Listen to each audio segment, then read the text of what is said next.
नमस्कार साथियों। आज हिंदी के वर्णमाला की तीसरा लेक्चर है।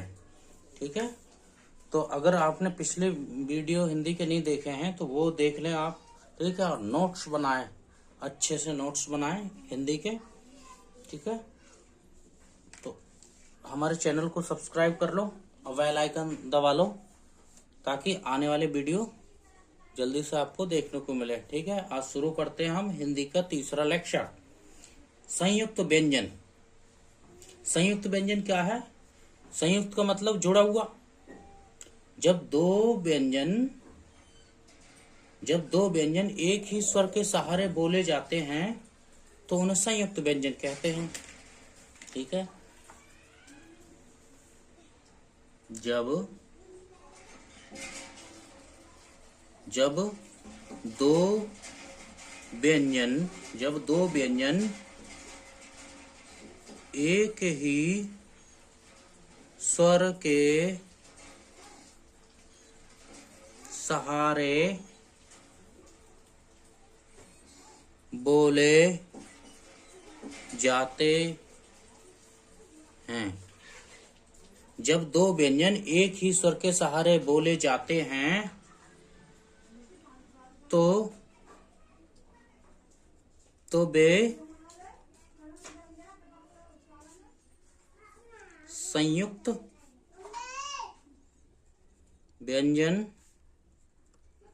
कहलाते हैं। संयुक्त व्यंजन कितने हैं? संयुक्त व्यंजन की संख्या है 4। कौन? यह 6 और एक त्रय और ज्ञ, 6 त्रय ज्ञ और एक श्री वाला श्रय, ये 4 हैं। 6 त्रय ज्ञ श्रय, ज्ञानी वाला ज्ञ, ये 4 संयुक्त व्यंजन हैं।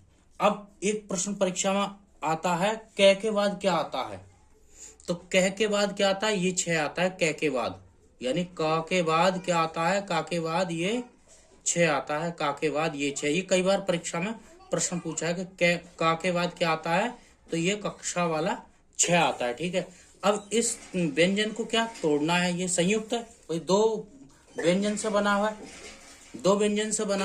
तो इसका तोड़ना है, विच्छेद करना है। संधि तो संयुक्त करना, संधि, और विच्छेद करना, अलग करना।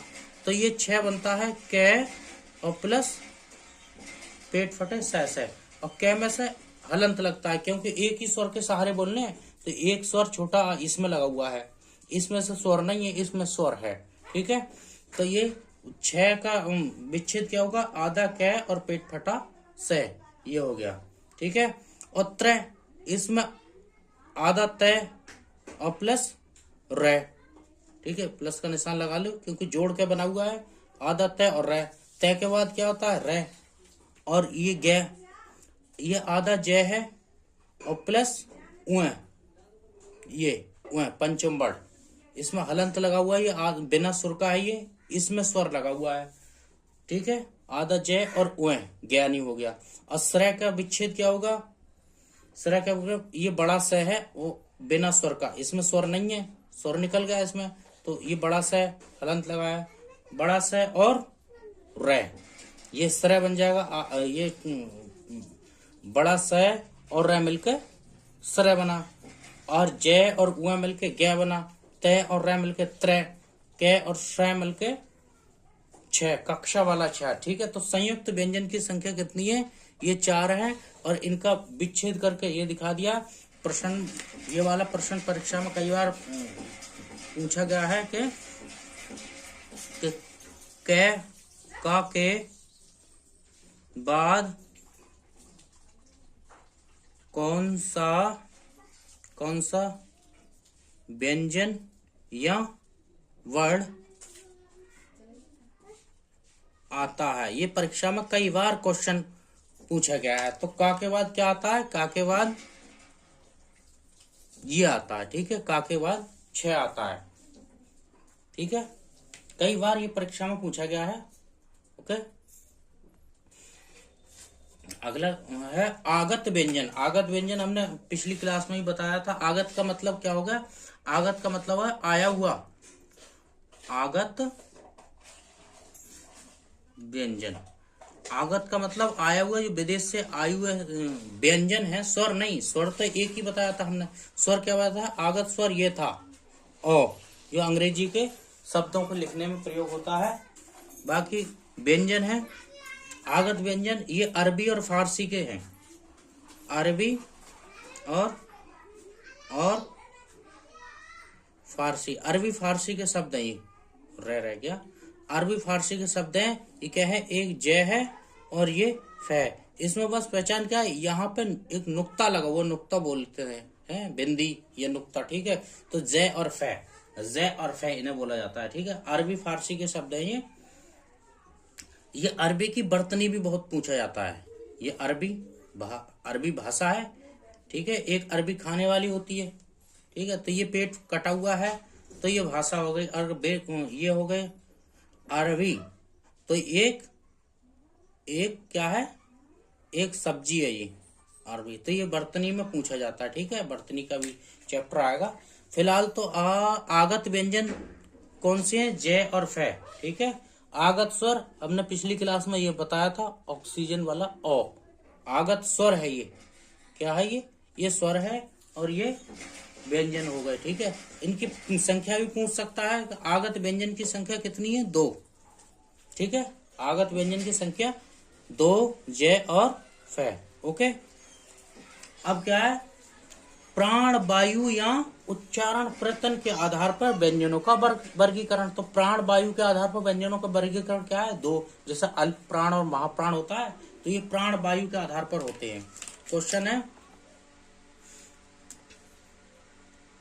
प्राण वायु या उच्चारण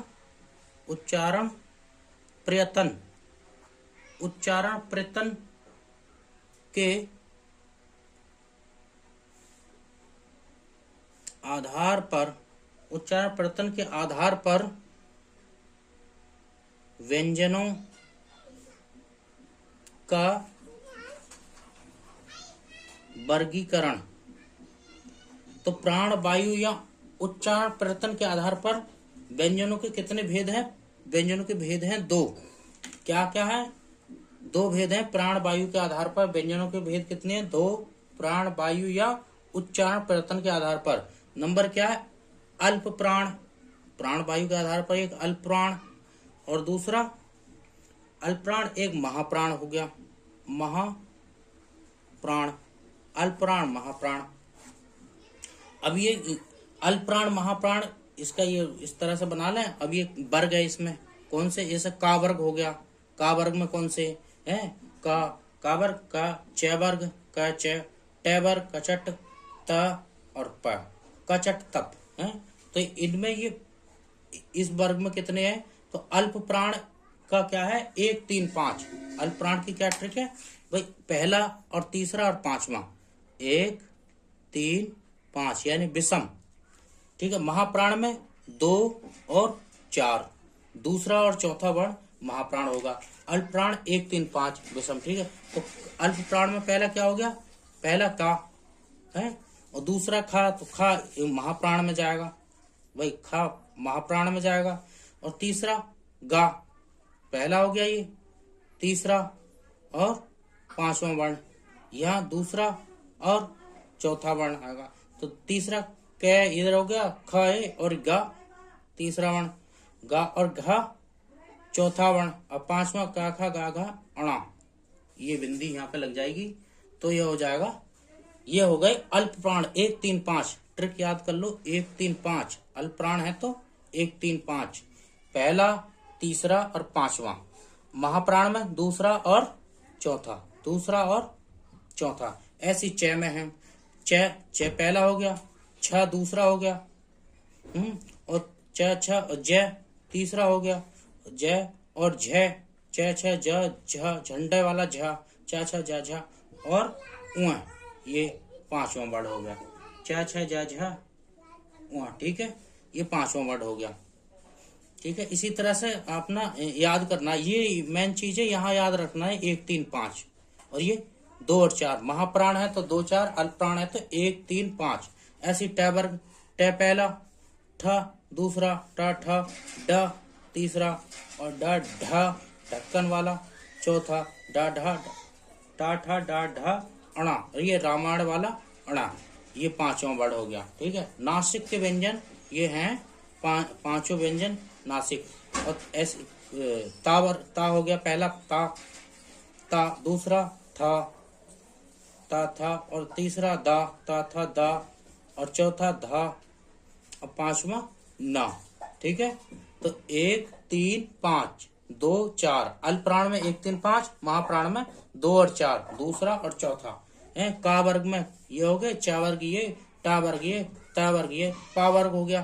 पा पहला पा, दूसरा फा पा फा, तीसरा बा पेट कटा हुआ बा पा फा, और चौथा भा पा फा बा भा, और पांचवा माँ। तो ये हो गया अल्प प्राण।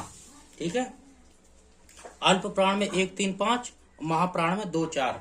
अल्प प्राण में क्या है, अल्प प्राण में और है अंत्यस्थ व्यंजन।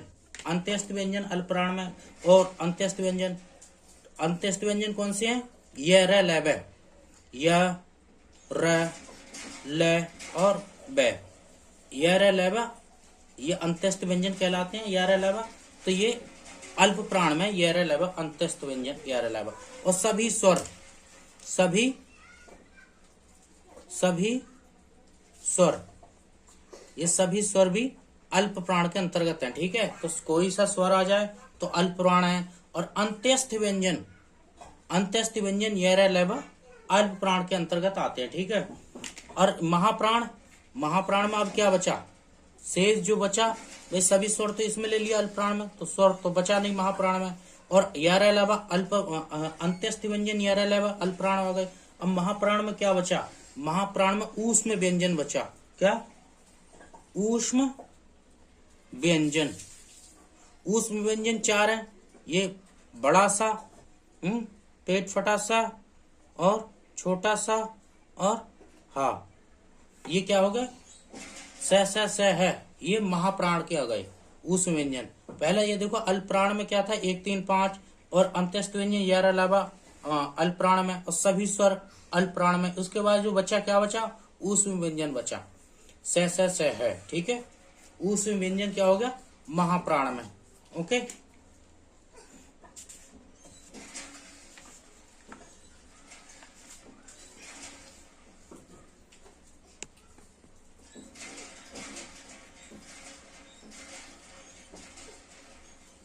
ठीक है। अब क्या, स्वर या घोषक तंत्र में कंपन के आधार पर व्यंजनों का वर्गीकरण, यानी अघोष और सघोष जो आते हैं उनका वर्गीकरण। तो ये स्वर या घोषत्व, स्वर या घोषत्व तंत्री में, स्वर या घोषक तंत्री में कंपन मतलब वाइब्रेशन, कंपन के आधार पर व्यंजनों का वर्गीकरण। ये स्वर या घोषक तंत्र में कंपन के आधार पर व्यंजनों का वर्गीकरण क्या है, 2 है, यानी 2 भेद हैं। स्वर या घोषक तंत्री में कंपन के आधार पर व्यंजनों को 2 भाग में बांटा गया है। नंबर एक कौन सा है, अघोष, अघोष, और नंबर दो सघोष। स्वर या घोषक तंत्री में कंपन के आधार पर व्यंजनों का वर्गीकरण, दो वर्गीकरण है इसका, 2 प्रकार के। स्वर या घोषक तंत्र में कंपन के आधार पर स्वर कितने हैं, 2 वर्ग हैं इसके, ये 2 प्रकार हैं। नंबर 1 अघोष, नंबर 2 सघोष। ठीक है, सघोष को घोष भी बोला जाता है कभी कभी परीक्षा में, घोष वर्ड, अघोष घोष या अघोष सघोष। ठीक है, तो स्वर या घोषक तंत्री में कंपन के आधार पर व्यंजनों का वर्गीकरण है 2। अब अघोष वर्ण और सघोष वर्ण, इसका भी हम वर्ग बना लेते हैं। लाइन खींच लेते हैं, अघोष और सघोष। ये वर्ग है, यानी का वर्ग, क च ट त और प। 1 2 3 4 5, 5 पंजे 25 वर्ण। कचट तप। तो का वर्ड में अघोष और सघोष की क्या पहचान है? अघोष और सघोष में पहला और दूसरा, पहला और दूसरा, पहला और दूसरा अघोष होता है, और सघोष में 3 4 और 5वां वर्ड, 3 4 5। ठीक है, तो पहला और दूसरा अघोष होता है। पहला दूसरा मतलब का और खा, ये पहला दूसरा हो गया, ये पहला हो गया और ये दूसरा हो गया, ऐसे। ठीक है, पहला दूसरा अघोष वर्ड, पहला और दूसरा। और सघोष तीसरा चौथा पांचवा, का खा गा, तीसरा गा, और चौथा घा, का खा गा घा और अणा, ये यहाँ पे बिंदी आएगी, अणा, 5वां वर्ड। तो स्वर या घोषक तंत्र में कंपन के आधार पर व्यंजनों का वर्गीकरण है 2। ठीक है, चा वर्ग में पहला दूसरा चा और छ। कैक है, पहला दूसरा कैक है, च छ, और टा धा, ता था, पा और फा, पहला दूसरा वर्ड हो गया पा फा। अब सघोष में तीसरा चौथा पांचवा वर्ड है, तीसरा चौथा पांचवा, तो कै गा घा अड़ा, तीसरा चौथा पांचवा। फिर चा वर्ग में चा छा हो गया, फिर जा झा, चा छा जा झा उआ, चा छा जा। फिर टा वर्ग में टा ठा डा ढा, टा ठा डा ढा अड़ा। ठीक है, फिर तार में ता था दा धा और ना, ता था दाधा ना। पा वर्ग में पाफा बा, पेट फटा बा, भा और माँ, पाफा बाभा माँ, पाफा बाभा माँ। ठीक है, यह हो गया क्या, स्वर या घोषक तंत्र में कंपन के आधार पर व्यंजनों का वर्गीकरण। तो 2 व्यंजन का वर्गीकरण था। ठीक है, अब इसमें क्या बचा, यानी स, ये बड़ा स है, पेट फटा स और छोटा सा, ये तीनों वर्ण अघोष कहलाते हैं, अघोष। ठीक है, और बचा हा, तो है जो है इधर लिख दो, है को हो गया, सघोष हो गया या घोष। अघोष में तीनों स, तीनों सा अघोष, और हा सघोष या घोष। ठीक है, सभी स्वर क्या आते हैं, ये सभी स्वर हो गए सघोष, सभी स्वर सघोष हो गए। ठीक है, और अंत्यस्थ व्यंजन या र ले और व, य र ले व, अंत्यस्थ व्यंजन य र ले व, ये भी सघोष होते हैं, सभी स्वर सघोष होते हैं, है भी सघोष होता है। ठीक है, तो बाकी उस व्यंजन से तीनों से, ये क्या है, अघोष हो गए तीनों से, और सघोष हा, सभी स्वर सघोष, अंत्यस्थ व्यंजन य र ले व सघोष। ठीक है,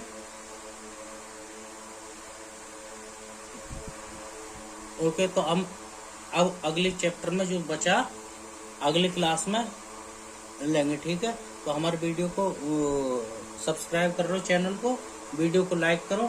ठीक है, बाय, बेस्ट ऑफ लक।